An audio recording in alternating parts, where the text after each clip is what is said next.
ഷാർജയിൽ മരിച്ച കൊല്ലം സ്വദേശിനി അതുല്യയുടേത് കൊലപാതകമെന്നാണ് കുടുംബം പറയുന്നത്. ഇപ്പോൾ അതുല്യയുടെ അമ്മ ന്യൂസ് മലയാളത്തിനൊപ്പം ചേരുകയാണ്. ഷമീർ അബ്ദുൾ അതുല്യയുടെ അമ്മയുമായി സംസാരിക്കുകയാണ്. ഷമീറിലേക്ക്.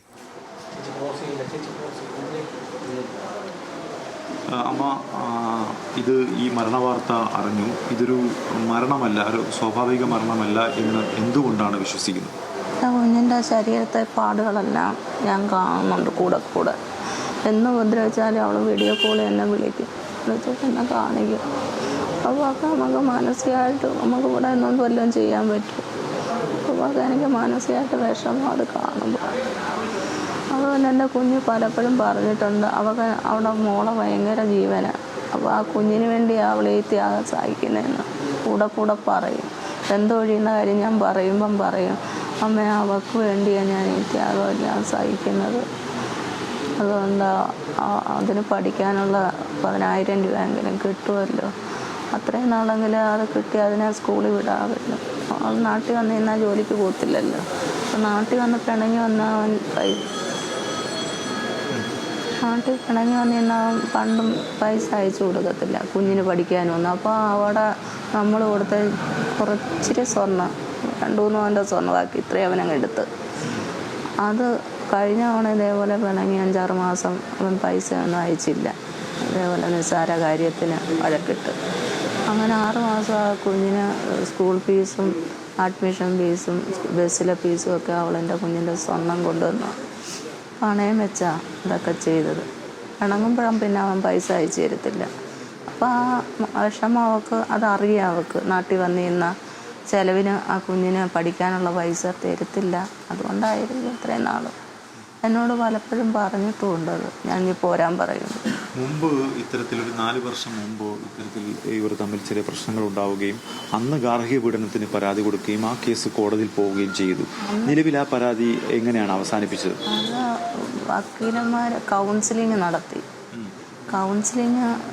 2 കൗൺസിലിംഗ് കഴിഞ്ഞപ്പോൾ കൗൺസിലർമാർ തന്നെ ഇവരെ വിളിച്ച് ഞാനറിയാതെ തന്നെ ഒപ്പിട്ട് കഴിഞ്ഞതിന് ശേഷം എന്നെ വെളിയിൽ നിന്ന് വിളിക്കുന്നത്. അപ്പം ഞാൻ പറയാനുള്ള അവസരം അവർ തന്നില്ല. ഇന്ന കാരണങ്ങളാണ് പറയാൻ. അപ്പോഴത്തെ അവർ കാര്യം കഴിഞ്ഞ് അവർ എണീറ്റ് പോയത്. നമ്മുടെ വാദം അവർ കേട്ടില്ല. പിന്നെ നമ്മളറിയുന്നില്ലല്ലോ ഇവർ ഒപ്പിട്ടതാണ്. അപ്പോൾ അത് കഴിഞ്ഞ് പിന്നെ അവരുടെ വക്കീൽ എന്നെ വിളിച്ചിട്ട് പറഞ്ഞ് അതുല്യയുടെ അമ്മയെ അതുല്യയും സതീഷും കൂടെ ഒപ്പിട്ടെന്ന് പറഞ്ഞു. ഞാൻ പറഞ്ഞു ഞാൻ അറിഞ്ഞില്ലല്ലോ. എന്നാൽ പറഞ്ഞാൽ ഒപ്പിട്ടതുകൊണ്ട് ഇനി കേസില്ല. ഞാൻ പറഞ്ഞു ഇത്രയൊക്കെ പീഡനമൊക്കെ നടത്തിയിട്ട് പിന്നെ ഒപ്പിട്ട് പോയിക്കഴിഞ്ഞാൽ പിന്നെ അവനക്ക് ജീവിക്കാൻ പറ്റുമോ അവിടെ? അന്നേരം പറഞ്ഞ് ഈ കേസ് അവിടെ കിടക്കുമല്ലയോ, അഥവാ ഇനി എന്തെങ്കിലും ഒരു കുഴപ്പം ഉണ്ടാവുകയാണെങ്കിൽ അന്ന് പരാതിപ്പെട്ട ഈ കേസ് വിലക്കുമെന്ന് പറഞ്ഞു. ഈ അന്നേ ദിവസം രാത്രിയാണ് ഇവിടെ മതിൽ ചാടി കിടന്ന ഗുണ്ടകളുമായി വന്നത്. അതിൻ്റെ പിറ്റേന്ന് ഈ ഒപ്പിട്ടതിൻ്റെ പിറ്റേന്ന് ഫ്ലാറ്റ് എടുത്ത് 30,000 രൂപയ്ക്ക് കണ്ടാവും ഫ്ലാറ്റ് എടുത്തെന്ന്. അപ്പം അന്ന് അവൻ്റെ വീട്ടിലോട്ട് കൊണ്ടുപോകാതെ ഫ്ലാറ്റിൽ കൊണ്ടുപോകാനായിരുന്നു. അപ്പം ഞങ്ങൾ അതൊന്നും അറിയുന്നില്ല. അങ്ങനെ ഇവർ പോകുമെന്ന് എൻ്റെ അനിയൻ്റെ ഭാര്യ, എൻ്റെ ഇളയ മോള്, ഈ മൂത്ത മോളും ആ വീട്ടിൽ പോകും, കുടുംബ വീട്ടിൽ. അപ്പോൾ അവിടെ എൻ്റെ മൂത്ത മോള് ചർച്ച ചെയ്യുക കുഞ്ഞമ്മയോട്, അനിയൻ്റെ ഭാര്യയോട്. അങ്ങനെ അനിയൻ്റെ ഭാര്യ എൻ്റെ ഇളയ മോളോട് പറഞ്ഞ് നിൻ്റെ അമ്മയോടൊന്ന് പറഞ്ഞേരെ, അവളെ ഒന്ന് സൂക്ഷിക്കും, എവിടെ ഇങ്ങനെ പോകുന്നെന്ന് പറയുന്ന ഒപ്പിട്ട് അമ്മ അറിയരുത്, ഒരു കാരണവശാലും അമ്മയോട് പറയരുതെന്ന്. അപ്പോൾ എന്നോട് വന്ന ഇളയ മോള് പറഞ്ഞതുപോലെ. അല്ല, അന്ന് പുലർച്ചെ അമ്മയുടെ അനുവാദം ഇല്ലാതെയാണോ മകൾ പോകാൻ ശ്രമിച്ചത്? എൻ്റെ അനുവാദം ഇല്ലാതാണ് പോകാൻ ശ്രമിച്ചത്. അങ്ങനെ ഞാൻ കുഞ്ഞിൻ്റെ കരച്ചിൽ കേട്ടുകൊണ്ട് ഞാൻ കതവ് അപ്പുറമുള്ള കതവ് കൂട്ടി ഇതിൻ്റെ താക്കോലും എടുത്തു വെച്ച് അടുക്കളയുടെ കുറ്റിയിട്ടിട്ട് വെളിയിൽ നിന്ന് കൊളുത്തിട്ട് പോകാതിരിക്കാൻ. അപ്പോൾ അവന് വന്നപ്പം തുറക്കാൻ പറ്റുന്നില്ല. അപ്പോൾ ഇവള് പറഞ്ഞു കാണുമായിരിക്കും എൻ്റെ മോള്. അവനെ അത്രയ്ക്ക് അവൾ വിശ്വസിച്ചു. അതുകൊണ്ടാണ് അവൻ പറഞ്ഞ വെളിയിൽ നിന്ന് കൊളുത്തിട്ടിരിക്കുക, എനിക്ക് തുറക്കാൻ പറ്റുന്നില്ലെന്ന് പറഞ്ഞു കാണും. അങ്ങനെ ആയിരിക്കും മതിൽ ചാടി വന്നു തുറക്കാൻ. ഞാൻ കുഞ്ഞിനെ എടുത്തപ്പം കുഞ്ഞ് കരഞ്ഞ്. അന്ന് അവൾക്ക് 1.5 വയസ്സേ ഉള്ളൂ. അപ്പം എൻ്റെ ഇളയ മോള് ഞാനിവിടെ ഈ മുറി കിടന്നു. അപ്പോൾ അവൾ പറഞ്ഞു അമ്മേ കുഞ്ഞ് കരയുന്നു. അങ്ങനെ ഞങ്ങൾ രണ്ടും കൂടെ ചാടിപ്പരണ്ട് എണീറ്റ് പോയപ്പം അവിടെ കതോറ് നടക്കുന്നു ഇവിടെയും. അങ്ങനെ ഞങ്ങൾ ഓടി ചെന്ന് കുഞ്ഞിനെ അങ്ങ് ഇളയ മോള് മേടിച്ച് അവളെ ഞാൻ കൈക്ക് പിടിച്ച് നിർത്തി, പോകാൻ പറ്റത്തില്ലെന്നും പറഞ്ഞ്. അപ്പം അവൾ പോകണമെന്നും പറഞ്ഞ് വാശി പിടിച്ച് കൈ പിടിക്കാൻ ശ്രമിച്ചെൻ്റെ. ഞാൻ അന്നേരം മുറുക്കി പിടിച്ചുകൊണ്ട് നിന്ന്. അപ്പം പോകാൻ പറ്റത്തില്ല. അങ്ങനെ വിടാഞ്ഞത് കൊണ്ട് അവൻ പബ്ലിക് റോഡിൽ നിന്ന് ഒരുപാട് അസഭ്യങ്ങൾ പറഞ്ഞെന്നെ. മനുഷ്യനോട് ആരോടും പറയാൻ പറ്റാത്ത ചീത്തകളൊക്കെ വിളിച്ച്. നമ്മളൊന്നും പ്രതികരിച്ചില്ല. അപ്പം അയലത്തുകാർ പറഞ്ഞ് ഇല്ല. എന്തായാലും അമ്മ, ഇത് ഇവരുടെ വീട്ടുകാർ, അതായത് സതീഷിന്റെ വീട്ടുകാർ ഇതിൽ ഏതെങ്കിലും തരത്തിൽ ഇടപെട്ടിട്ടുണ്ടോ? അതായത് ഈ കുട്ടിയെ നിരന്തരമായി ഉപദ്രവിക്കുന്ന കാര്യമൊക്കെ അമ്മ അവരുടെ വീട്ടുകാരെ അറിയിക്കുകയോ മറ്റോ ചെയ്തിട്ടുണ്ടോ? ഇപ്പം എൻ്റെ ഇളയമോടെ കല്യാണത്തിന് ഞങ്ങൾ വിളിച്ചെങ്കിൽ അവർ വന്നില്ല. അപ്പം വരാത്ത കാരണം അവനുമായിട്ട് അവരൊന്ന് ഉടക്കി. അവൻ്റെ വീടിൻ്റെ ഫ്രണ്ടിൽ 5 സെൻറ്റ് അവർക്ക് കൊടുക്കണം, തിരിച്ച് പുറകിലത്തെ 3 സെൻറ്റ് അവന് കൊടുക്കാമെന്ന് പറഞ്ഞു. അപ്പോൾ അവൻ പറഞ്ഞ് തരത്തില്ലെന്ന്. അന്നേ തെക്കുവശം കൊടുക്കണമെന്ന് പറഞ്ഞു ഇളയ മോന് വീട് വെക്കാൻ. അപ്പം പറഞ്ഞ് നമ്മുടെ ഹിന്ദു ആചാരപ്രകാരം പട്ടടയില്ലേ, അത് പോയാൽ പിന്നെ ആ വീടിനൊരു ഇതില്ലല്ലോ, അതുകൊണ്ട് അത് കൊടുക്കത്തില്ലെന്ന് പറഞ്ഞു. അതിനെ ചൊല്ലി അവരുടെ അമ്മയും ഇവനും കൂടെ വിരോധമാണ്, മിണ്ടത്തില്ല. നമ്മളെ ഈ കുടുംബവും മിണ്ടാൻ പോയിട്ടില്ല. നമ്മൾ മിണ്ടിക്കൊണ്ടിരുന്നേ. കല്യാണം, എൻ്റെ ഇളയ മോളെ കല്യാണം വിളിക്കാൻ അവിടെ ഞാനും ഇവരുടെ അച്ഛനും ഇളയ മോളും എല്ലാവരും കൂടെ പോയി. അപ്പോൾ ഇവർ നിശ്ചയം വിളിച്ചിട്ട് വന്നില്ല എൻ്റെ മോടെ ഇളയവിടെ. അപ്പം അന്ന് അവരുടെ മോൻ മരിച്ചയാന്ന് പറഞ്ഞ്. അപ്പോൾ അന്ന് 2 വർഷമൊക്കെ കഴിഞ്ഞവരുടെ മൂത്തമ്മ മരിച്ചിട്ട്. എന്നിട്ട് അവർ വേറെ ഓരോരുത്തരത്തൊക്കെ പോകുന്നത് നമ്മളറിഞ്ഞ്. അപ്പം നമ്മൾ വിചാരിച്ചു അതുകൊണ്ടായിരിക്കും. കല്യാണത്തിൽ വിളിച്ച് അന്നേരം 3 വർഷം അങ്ങാണ്ടായി മൂത്തമ്മ മരിച്ചു. എന്നിട്ട് അവർ വന്നില്ല. എന്ത് അവരുടെ മോൻ വസ്തു കൊടുക്കാൻ ഞാൻ പറയുന്നേ. എന്നേ മോനും ഞങ്ങളെല്ലാവരും കൂടെ പോയാൽ കല്യാണം വിളിച്ച. അന്നോട്ട് ഞങ്ങൾ മിണ്ടത്തില്ല അവരോട്. ഈ അഖില ഷാർജയിലാണ് ഇപ്പോൾ ഉള്ളത്. അഖിലയ്ക്ക് ഈ വിവരങ്ങളൊന്നും, ഈ കഴിഞ്ഞ ദിവസം അവിടെ നടന്ന സംഭവങ്ങളൊന്നും എന്താണ് അമ്മയെ വിളിച്ച് അഖില പറഞ്ഞിട്ടുള്ളത്? അന്ന് മോള് പോയ ദിവസം വഴക്കൊന്നുമില്ല. അവൾ ഹാപ്പി ആയിട്ടാ അല്ല ഇത് മേടിക്കാൻ, ഡ്രസ്സ് മേടിക്കാൻ പോയ പിറ്റേന്ന് ജോലിക്ക് ഇടാൻ വേണ്ടി. അപ്പോൾ അവന് മേടിച്ച് കൊടുക്കത്തില്ലല്ലോ ഡ്രസ്സ്, അവന് ജോലിക്ക് പോകുന്നതിന് താല്പര്യമില്ല. അപ്പോൾ ആ ഡ്രസ്സാണെങ്കിൽ 10,000 രൂപയാണ്, അല്ല സൂട്ടും ഇതൊക്കെ ഉള്ളത്. അപ്പോൾ അവളോട് പറഞ്ഞപ്പോൾ അവൾ പറഞ്ഞ് തരാവടി, നീ ഇഞ്ഞ് വരാൻ പറഞ്ഞു. അങ്ങനെ കുഞ്ഞ് പോയതാ. അവിടെ ചെന്ന് അവർ, അപ്പോൾ എൻ്റെ ഇളയ മരുമോൻ അന്ന് പനി ആയതുകൊണ്ട് സിക്ക് ലീവ് എടുത്ത് അവിടെ നിന്ന് ചെയ്ത്. അപ്പോൾ അനിയനും ചേട്ടത്തിയും എൻ്റെ ഇളയ മോളും എല്ലാവരും കൂടെ വീഡിയോ കോളിൽ അന്നേരം എന്നെ വിളിക്കുകയും ചെയ്ത്. ഞാനങ്ങനെ അവരുമായിട്ട് സംസാരിച്ചത്. അവൾ മൂത്ത മോള് ഇളയ മോടെ പഴയ പഠിച്ച ഫോട്ടോ ഒക്കെ കാണിച്ച് കളിയാക്കി ചിരിച്ച് ഭയങ്കര സന്തോഷമായിരുന്നു, ഹാപ്പിയായിരുന്നു. നമ്മൾ അറിയുന്നില്ലല്ലോ. അപ്പോൾ അങ്ങനെ ഇതോടുള്ള കുഞ്ഞ് മരിക്കണമെന്നുള്ള കുഞ്ഞാന്നെ അത്രയും സന്തോഷത്തെ അവിടെ നിൽക്കത്തില്ലല്ലോ. അങ്ങനെ എൻ്റെ ഇളയ മോള് ബിരിയാണി ഉണ്ടാക്കി കൊടുത്തു. പിന്നെ പഴുത്ത മാങ്ങ പുളി കൊടുത്തു. അപ്പം ഞാൻ ചോദിച്ചു, അവർ ഡയറ്റാന്ന് പറഞ്ഞ ഇളയ മോളും ഭർത്താവും വണ്ണം ഉണ്ടായുണ്ട്. അപ്പം ഞാൻ പറഞ്ഞു, ഇടീ അതിലേക്ക് എന്തോ കൊടുത്തു, വല്ലതും കൊടുത്തോ അവൾ വന്നപ്പോൾ? അന്നേരം പറഞ്ഞു, അമ്മേ അവൾ വന്നതുകൊണ്ട് ബിരിയാണി ഉണ്ടാക്കി, പിന്നെ സോസേജ് ബിരിയാണി ഉണ്ടാക്കി കൊടുത്ത്, പിന്നെ മാങ്ങ പുളി കൊടുത്ത്. അത് കഴിച്ചുകൊണ്ടിരിക്കുമ്പോഴാണ് എന്നെ വിളിക്കുന്നത്. സന്തോഷം. അന്ന് വെളുപ്പാൻ രാവിലെയല്ലേ നടക്കുന്നത്. പിറ്റേന്ന് രാവിലെ ജോലിക്ക് പോകുന്നു. അന്ന് ബർത്ത്ഡേ പിറ്റേന്ന് 19-ാം തീയതി. ഈ തലേന്ന് അന്ന് അവിടുന്ന് 11 മണിക്കാ പോയെന്നും പറയുന്നു. അങ്ങനെ അവൻ വന്ന് വിളിച്ചോണ്ട് പോയെന്നും പറയുന്നു. അവന് അത് ഇളയ മോള് വിളിച്ചിട്ട് പറയുന്നിട്ട് ഡാൻസ് ബാറിലെങ്ങാണ്ട് പോയെന്ന്. അപ്പോൾ മുറയ്ക്കും പോവും പോലും. പക്ഷെ അവന് ശമ്പളമുണ്ട്, 2 ലക്ഷം രൂപ ശമ്പളമുണ്ട്. ഇപ്പം വീണ്ടും 10,000 എങ്ങാണ്ട് കഴിഞ്ഞ മാസം കൂടി. അപ്പം ശമ്പളത്തിന് അവൻ വലിയ കുപ്പി എടുത്ത് കുടിക്കും. പിന്നെ അവിടെ പോവായിരിക്കും. അപ്പം ഡാൻസ് ബാറിൽ പോയെന്ന് അറിഞ്ഞു കാണും. അപ്പം ആരാണ്ട ക്രെഡിറ്റ് കാർഡ് ഇളയ മോള് പറഞ്ഞറിവാ. ആരാണ്ട കൂട്ടുകാർ പറഞ്ഞെന്ന് 28,000 രൂപയുടെ ക്രെഡിറ്റ് കാർഡ് ആരാണ്ട കയ്യിൽ നിന്ന് അവൻ മേടിച്ച് ഡാൻസ് ബാറിൽ പോയി അവിടെ തീരുന്നിടം വരെ മദ്യപിച്ച്. പിന്നെ അവിടെ അതിൻ്റെ അവിടെ കയറിയതിനൊക്കെ പൈസ ആയി കാണുമായിരിക്കും, എന്തോ എനിക്കറിയാൻ വയ്യ. ഇങ്ങനെ പറഞ്ഞ്. അപ്പോൾ അന്ന് അവൻ റൂമിൽ ചെല്ലുന്നത് 12:30-ക്കോ 1:30-ക്കോ കണ്ടെന്ന് ഇവൻ ചെല്ലുന്നത്. അന്നേരം അവൻ ചെന്നപ്പോൾ കുഞ്ഞ് താഴെ തണുത്ത് വിറങ്ങലിച്ച് കിടക്കുന്നെന്ന് അവൻ്റെ വായിൽ നിന്ന് എൻ്റെ ഇളയ മോളോടും മരുമോനോടും പറഞ്ഞ്. അത് കഴിഞ്ഞിട്ടാണ് പിന്നെ പറയുന്നത്. പിന്നെ ഫോൺ വിളിച്ച് ഇളയ മോളി ചോദിച്ച് എൻ്റെ ചേച്ചിക്ക് എന്തോ പറ്റി, എന്തോ ചെയ്തെന്ന് ചോദിച്ചാൽ പറഞ്ഞ അവൾ തൂങ്ങിച്ചത്തെന്ന്. അപ്പോൾ അത് പരസ്പര വിരുദ്ധമില്ലയോ? അപ്പോൾ തണുത്ത് വിറങ്ങലിച്ച് കിടക്കുന്ന ഒരു വ്യക്തി അത് അത്രയും മണ്ടയ്ക്ക് പോയി തൂങ്ങിച്ചാവും. എന്നിട്ട് അവൻ പറയുന്ന ആ കട്ടിൽ ഒരിക്കലും ആര് പിടിച്ചാലും നീങ്ങുന്ന കട്ടിലല്ലെന്ന്. അപ്പോൾ ആ കട്ടിൽ നീക്കി അതിൻ്റെ പുറത്ത് എന്തുവാ കസേര ഇട്ട എൻ്റെ കുഞ്ഞത് ചെയ്തതെന്ന് എൻ്റെ മോളോട് പറഞ്ഞെന്ന്. മോളോടല്ല, മരുമോൻ്റെ ഇല്ല, കാണാൻ അങ്ങോട്ട് ചെന്നപ്പം അവരെ അതിനു മുമ്പേ അതിനെ അങ്ങ് കൊണ്ടുപോയെന്ന്, കാണിച്ചില്ലെന്ന്.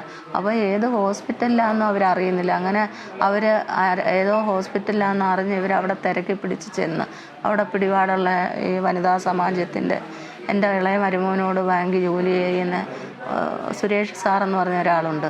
അപ്പോൾ അയാൾ അവിടുത്തെ വനിതാ സമാജത്തിൻ്റെയൊക്കെ സെക്രട്ടറിയോ പ്രസിഡൻറ്റോ ഒക്കെയാണ്. അപ്പോൾ അങ്ങേരെ ചെന്ന് ഇളയ മരുമോൻ കണ്ട് അങ്ങനെ അങ്ങേരെ പിടിപാടുള്ളവരുണ്ടായിരുന്നു. അങ്ങനെ ഹോസ്പിറ്റലിൽ തിരക്കി ചെന്ന് ഒരിടത്ത് ചെന്നപ്പോൾ അവിടെ കൊണ്ടുചെന്നിട്ടില്ല എന്ന് പറഞ്ഞു. പിന്നെ ഏതോ ഹോസ്പിറ്റലുണ്ടെന്ന് അറിഞ്ഞ് ഇവർ അവിടെ തിരക്കി ചെന്നിട്ട് എൻ്റെ കുഞ്ഞിനെ കാണാൻ പറ്റിയില്ലെന്ന് അവർക്ക്. അല്ല, ഞാൻ ചോദിക്കട്ടെ അമ്മ, ഈ മരണം അറിഞ്ഞതിന് ശേഷം ഈ സതീഷിന്റെ അമ്മയോ സഹോദരിമാരോ ആരെങ്കിലും ഈ വീട്ടിലേക്ക് വന്നോ വിളിക്കുകയോ? ഇന്നലെ തള്ള വന്നില്ല, അവരുടെ ചേട്ടൻ്റെ ഭാര്യയും ചേട്ടൻ്റെ ഭാര്യയുടെ അമ്മയും കൂടെ വന്നു. അവര് വന്ന് കറിയൊക്കെ, ആ പെണ്ണ് അന്യ പെണ്ണല്ലേ, അത് തന്നെ അറിയാം. അവിടെ നിന്ന സമയത്ത് ആ കൊച്ച് എൻ്റെ കൂടെ അവളെല്ലാ കാര്യം പറയാം. അത് നേരി കണ്ടല്ലേ, അവരൊരു വീട്ടിൽ 2-2.5 വർഷം താമസിച്ചല്ല, പിന്നല്ലേ ഇവിടെ വന്നേ. അപ്പം അവൻ ഉപദ്രവിക്കുന്നതൊക്കെ ആ കൊച്ച് കണ്ടിട്ടുണ്ട്, അതിനറിയാം എല്ലാ കാര്യവും. അത് ഇന്നലെ ഇവിടെ പറഞ്ഞ് ഉള്ളതാന്ന് പറഞ്ഞ് ഉപദ്രവിക്കുന്നതും ഒക്കെ അന്നും ചെയ്തിട്ട്. സതീഷിന്റെ സഹോദരിയാണ് ഇവിടെ വന്നത്? സഹോദരി അല്ല, ചേട്ടന്റെ ഭാര്യ. അല്ലാതെ സതീഷിന്റെ അമ്മയോ അച്ഛനോ അച്ഛൻ മരിച്ചു പോയി. അമ്മയുണ്ട്, ഒരു അനിയനുണ്ട്. അനിയൻ ഗൾഫിലാണ്. അമ്മ ഇങ്ങോട്ട് വന്നത് വിളിക്കുകയോ ഒന്നും ചെയ്തിട്ടില്ല? അല്ല, വിളിച്ചതൊന്നുമില്ല. അവർ രണ്ടും ഈ കുഞ്ഞിനെ കാണാൻ എത്രയും വർഷം കൂടെ ഈ കുഞ്ഞിവിടെ നിന്ന്, ഇത്രയും വർഷം ആ കുഞ്ഞിനെ ഒന്ന് ഫോൺ വിളിക്കുക, അതിന് ബർത്ത്ഡേ വന്നാൽ ഒന്ന് വിഷ് ചെയ്യുകയോ വിളിക്കുകയോ ഒന്നും ചെയ്തിട്ടില്ല. പിന്നെ ഈ കുഞ്ഞ് വാടക പൈസ മേടിക്കുക, അവൻ വീട് വാടകയ്ക്ക് കൊടുത്തു. അപ്പോൾ അവര് വാടക പൈസ ആദ്യമൊക്കെ മേടിക്കാൻ ഇവൾ നേരിട്ട് അങ്ങേ ഇല്ലുമായിരുന്നു. ഇവൻ പറഞ്ഞു വിടുന്നതാ വാടക പൈസ. പിന്നെ അയ്യത്ത പ്ലംബിങ്ങിൻ്റെ പണിയൊക്കെ ഉണ്ട്, അവർ വാടകക്കാർ വിളിക്കുമ്പോൾ പൊടിക്കുഞ്ഞുമായിട്ട് ചെല്ലുമ്പോൾ ഇവരുടെ അമ്മ ഫ്രണ്ടിലത്തെ അവരുടെ കഥ തുറന്നു കിടക്കുന്ന ജനലൊക്കെ അടയ്ക്കുമായിരുന്നു. എന്നിട്ട് അവിടെ ചെന്ന് പലവട്ടം എൻ്റെ കുഞ്ഞിനെ അസഭ്യ വാക്കുകളും എന്നെയും എൻ്റെ ഭർത്താവിനെയും വേണ്ടാത്തയൊക്കെ അവിടെ അച്ഛനും അമ്മയും അങ്ങനെ ഇങ്ങനെയാണൊക്കെ അവിടുത്തെ നാട്ടുകാരെയൊക്കെ വിളിച്ചു പോകുമായിരുന്നു. അങ്ങനെ ഒരു തവണ ഇവൾ കരഞ്ഞുകൊണ്ട് കൂടെ വന്നപ്പോൾ ഞാൻ പറഞ്ഞു, മോളൊന്നും പ്രതികരിക്കണ്ട, അവരുടെ അറിവല്ലല്ലോ നമുക്ക്, നീ ഇനി പോരുന്നാ മതി. അങ്ങനെ പിന്നെ ഇവള് ചെല്ലുമ്പോഴൊക്കെ ഒരു കഥവും ജനലും അടയ്ക്കും. ഈ സ്വർണത്തിനും പണത്തിനും വേണ്ടി നിരന്തരം ഇയാൾ പ്രശ്നമുണ്ടാക്കിയിട്ടുണ്ടോ? ഈ നല്ല വാതിന് ഞങ്ങളോട് മിണ്ടിയില്ല അവൻ. എന്നുവെച്ചാൽ അവരുടെ അച്ഛൻ പറഞ്ഞു ഒരു 50 പവൻ കൊടുക്കാം. സത്യത്തിൽ ആ കക്ഷി അങ്ങനെയൊന്നും പറഞ്ഞിട്ടില്ല. അപ്പം അവൻ വിചാരിച്ച അച്ഛനും ഗൾഫിലില്ലയോ, 2 പെൺമക്കളില്ലയോ. പിന്നെ ഏറ്റവും പ്രധാനപ്പെട്ട ഒരു ചോദ്യം ഞാൻ ചോദിക്കുകയാണ്. അതായത് ഇയാൾ മദ്യപിച്ചു കഴിഞ്ഞാൽ ഈ ഭ്രാന്തനെ പോലെ അല്ലെങ്കിൽ സൈക്കോയെ പോലെ പെരുമാറുന്ന അന്നേ ഉണ്ടോ? കാരണം കഴിഞ്ഞ സമയം മുതലേ ഉണ്ട്. എങ്ങനെയാണ് അയാളെ പെരുമാറുന്നത് പരസ്പര വിരുദ്ധമായിട്ട്? കുഞ്ഞിനെ നെഞ്ചത്തൊക്കെ കയറിയ വീഡിയോ ഉണ്ട് ഇതിനകത്ത്. ഈ മരിക്കുന്നതിന്റെ അന്നത്തെ അവസ്ഥയാണോന്ന് എനിക്കറിയാൻ വയ്യ. നെഞ്ചത്ത് കയറി കുഞ്ഞ് കരയുന്നതും വിങ്ങി കരയും, മാറുന്ന കൈ പിടിച്ച് മാറ്റി അവൻ ഇങ്ങനെ കാണിക്കുകയൊക്കെ ചെയ്യുന്ന വീഡിയോ അതിനകത്തുണ്ട്. എന്തായാലും ഇതൊരു സ്വാഭാവികം, ഈ കുട്ടി ആത്മഹത്യ ചെയ്തതല്ല. എൻ്റെ കുഞ്ഞ് അങ്ങനെ ഒരിക്കലും മരിക്കാനായിരുന്നെ ഇതിനു മുമ്പേ അവള് മരിച്ചേനെ. ഇത്രയൊക്കെ ഉപദ്രവിക്കുമ്പോൾ എൻ്റെ കുഞ്ഞിനെ പൊടിമോളെ അവളെ അവൾക്ക് ഭയങ്കര ഇഷ്ടമാണ്. പിന്നെ അവിടെ കൊണ്ടുപോകാൻ ഞങ്ങൾ സമ്മതിക്കത്തില്ല. എന്നിട്ട് ഒരാഴ്ചയ്ക്കും വേഗം പറഞ്ഞു ഈ വർഷം അവളെ അവിടെ ചേർക്കുകയെന്ന് പറഞ്ഞു. അന്നേരം ഞാൻ പറഞ്ഞു എൻ്റെ കുഞ്ഞിനെ അവിടെ ചേർക്കണ്ട, ഇപ്പം അവൾക്ക് ഇംഗ്ലീഷ് ഗ്രാമറൊക്കെ അടിസ്ഥാനം പഠിപ്പിക്കുന്ന സമയമാണ്, അതുകൊണ്ട് കൊണ്ടുപോകാൻ പറ്റത്തില്ലെന്ന് പറഞ്ഞു. അന്നേരം പിന്നെ എൻ്റെ മോള് പറഞ്ഞു അടുത്ത വർഷം കൊണ്ടുവന്നാൽ മതിയെന്ന്. അന്നേരം ഇവക്ക് ജോലി കിട്ടുമല്ലോ, അന്നേരം അവൾക്ക് ശമ്പളം ഉണ്ടല്ലോ, കുഞ്ഞിനെ അവിടെ പഠിപ്പിക്കാമെന്ന് ഇവൻ പറഞ്ഞു. അന്നേരവും ഞാൻ പറഞ്ഞു വേണ്ട, കുഞ്ഞിനെ അവിടെ എനിക്കറിയാം ആ കുഞ്ഞിന് സ്വസ്ഥത കിട്ടത്തില്ല. കാരണം ചെന്ന് നിൽക്കുമ്പം കുഞ്ഞിനെ മൂത്ത മോളെ ഉപദ്രവിക്കുന്ന കുഞ്ഞ് കാണത്തില്ലേ? അല്ലെങ്കിൽ ആ കുഞ്ഞ് അവിടെ നിൽക്കുന്നത് അതിന് അന്നേ ഇഷ്ടമല്ല. 2 വട്ടം പോയപ്പോഴും അത് കരച്ചിലായിരുന്നു. ഇനി നാട്ടിൽ പോരണമെന്നും പറഞ്ഞു. ഇപ്പം 2ാമത് പോയപ്പോഴും എൻ്റെ ഇളയ മോള് എന്നെ ഇളയ മോടെടുത്ത് ഞങ്ങൾ തലേന്നും പിറ്റേന്നുമായിട്ടാണ് പോയത്. എൻ്റെ കുഞ്ഞ് 3 ദിവസമേ ആ പൊടിക്കുഞ്ഞ് അവിടെ നിന്നോളൂ അച്ഛൻ്റെ അമ്മയുടെ അടുത്ത്. പിന്നെ ബാക്കി ഇത്രയും ദിവസവും ഞാൻ പോരുന്നിടം വരെ എൻ്റെ ഇളയ മോടെ കൂടെ ആയിരുന്നു. അവിടെ നിൽക്കുകയും എടുക്കുകയൊക്കെ ചെയ്ത് അങ്ങനെ ഞങ്ങൾ നാട്ടിൽ വന്നത്. എന്തായാലും ഇതൊരു കൊലപാതകമാണെന്നും ആ നിയമ പോരാട്ടമായിട്ട് മുന്നോട്ട് പോകൂലേ? എൻ്റെ മോൾ ഒരിക്കലും ആത്മഹത്യ ചെയ്യത്തില്ല. ആത്മഹത്യ ചെയ്യേണ്ട കാര്യമില്ല. അവൾ പറയുന്നുണ്ട് കൂടെ എൻ്റെ കുഞ്ഞിനോടും പൊടിമോടോടും മെസ്സേജ് അയച്ചവൾ പറഞ്ഞ് എന്നോടും മെസ്സേജ് അയച്ച് വീഡിയോ കോളിൽ വിളിച്ചിട്ടുള്ള അമ്മേ ഞാൻ ഒരിക്കലും എന്താ പറയാൻ കാര്യം എന്ന് പറഞ്ഞാൽ ഞാൻ പറഞ്ഞടി എനിക്കൊരു മോള് കിടപ്പുണ്ട്. അവൾ നല്ലോണം പഠിക്കുന്ന കുഞ്ഞാണ്, ഒരു പാവം പിടിച്ച കുഞ്ഞാണ്. അത് ഇപ്പോഴത്തെ പിള്ളേരുടെ രീതിയൊന്നുമില്ല. അപ്പം ഞാൻ പറഞ്ഞടി നിനക്ക് പെൺകുഞ്ഞാണെന്നും പറഞ്ഞാൽ നീ ഒന്നുകൊണ്ടും വിഷമിക്കണ്ട. അതിനെ അയക്കുന്ന സമയത്തായാലും അതെങ്ങനെങ്കിലും പഠിച്ചൊരു ജോലി നേടട്ടെ, കല്യാണമൊക്കെ പിന്നല്ലയോ, എന്നാലും അവനെ വേണ്ടാന്ന് വെച്ചിട്ട് നീ വാ എന്ന് വരെ ഞാൻ പറഞ്ഞു. അന്നേരം അവൾ പറഞ്ഞു അമ്മ പേടിക്കണ്ട അമ്മ, ഞാൻ ഒരിക്കലും ആത്മഹത്യ ചെയ്യത്തില്ല. ഞാൻ അഥവാ ഞാൻ മരിച്ചു കഴിഞ്ഞാൽ അമ്മ വിചാരിച്ചോണം എന്നെ അയാൾ തല്ലിക്കൊന്നതാണ്. അങ്ങനെ 2-3 വട്ടം പറഞ്ഞു. എൻ്റെ പൊടിമോടോടും പറഞ്ഞു മോളെ അമ്മ ഒരിക്കലും ആത്മഹത്യ ചെയ്യത്തില്ല. അഥവാ അമ്മ ചത്ത നിൻ്റെ അച്ഛൻ കൊന്നയാന്ന് വിചാരിച്ചോണമെന്നെല്ലാവരും. അങ്ങനെ വരെ അവൾ വീഡിയോയിലൊക്കെ ഉണ്ട്. അങ്ങനെ പറയുന്ന കുഞ്ഞൊരിക്കലും അതുമല്ല. അവൾ പിറ്റേന്ന് ജോലിക്ക് പോവാൻ ഇരിക്കുന്ന തുണിയൊക്കെ മേടിച്ചുകൊണ്ട് വന്ന് അനിയത്തിയുടെ ഇന്ന് അവിടെ ബർത്ത്ഡേ രാത്രി അവൾ 12:30 എങ്ങാണ്ട് സ്റ്റാറ്റസ് ഇട്ട് സന്തോഷത്തോടൊക്കെ ചിരിച്ചുകൊണ്ട് നിൽക്കുന്ന ഫോട്ടോകളൊക്കെ കണ്ടു കാണുമല്ലോ. ആ കുഞ്ഞ് ചാവും ഒരിക്കലും. അതുമല്ല അവൾ മരിക്കുന്ന വീട്ടുകളിൽ അവൾ പോകത്തില്ല. പേടിയാണ് അവൾക്ക്, മരിക്കുന്നത് പേടിയാണ് അവൾക്ക്.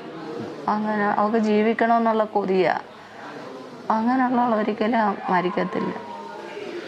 ബിനിൽ, തീർച്ചയായിട്ടും ഇതൊരു കൊലപാതകം തന്നെയാണ് എന്നാണ് കുടുംബം പറയുന്നത്. ആ സ്റ്റാൻഡിൽ അവർ ഉറച്ചു നിൽക്കുകയാണ്. കുഞ്ഞിന് നീതി കിട്ടും വരെ നിയമപോരാട്ടം തുടരുമെന്നാണ് അമ്മ തുളസിബായി ഇപ്പോൾ ന്യൂസ് മലയാളത്തോട് പറയുന്നത്. അതുകൊണ്ട് എൻ്റെ കുഞ്ഞിനെ എത്രയും പെട്ടെന്ന് നാട്ടിൽ കൊണ്ടുവരാനുള്ള ഒരു സംവിധാനം കൂടെ ഉണ്ടാക്കി തരണം. എന്തായാലും ഈ നടപടിക്രമങ്ങൾ പൂർത്തിയാക്കിയ ശേഷം മാത്രമായിരിക്കും നാട്ടിലേക്ക് കൊണ്ടുവരിക. അത് അടിയന്തരമായി സ്വീകരിക്കുമെന്ന് ഇപ്പോൾ ജനപ്രതിനിധികളടക്കമുള്ള ആളുകൾ പറയുകയും ചെയ്യുന്നുണ്ട്.